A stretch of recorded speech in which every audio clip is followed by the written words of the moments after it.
ये कहानी एक किसान की है जिसका नाम रामू था। रामू के पास कुछ जमीन और एक गाय थी। वह अपनी मेहनत से अपनी जिंदगी चला रहा था और दोनों लड़कों, राजू और मोहन को अच्छा पालन पोषण दे रहा था। जब रामू बूढ़ा हो गया और उसकी मृत्यु का समय निकट आया, तो उसने दोनों लड़कों को बुलाया और उन्हें अपनी संपत्ति का बंटवारा करने का निर्णय लिया। राजू और मोहन दोनों ने आपस में ये तय किया कि संपत्ति का बंटवारा कैसे किया जाएगा। राजू ने कहा, मैं जमीन चाहता हूं क्योंकि मैं खेती करना चाहता हूं। मोहन ने कहा, मैं गाय को ले लूंगा क्योंकि मुझे उसे पालना और बेचने का अनुभव है।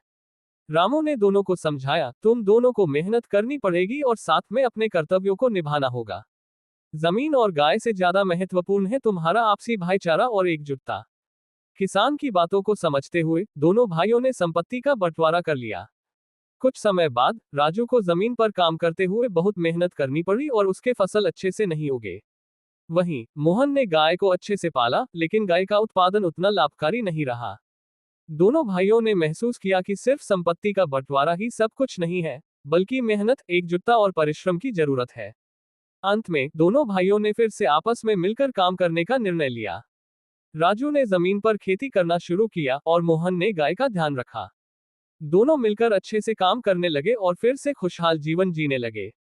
कहानी का संदेश यह है कि संपत्ति का बंटवारा केवल एक बाहरी बदलाव होता है, जबकि सच्ची सफलता मेहनत, समझदारी और एकजुटता से मिलती है।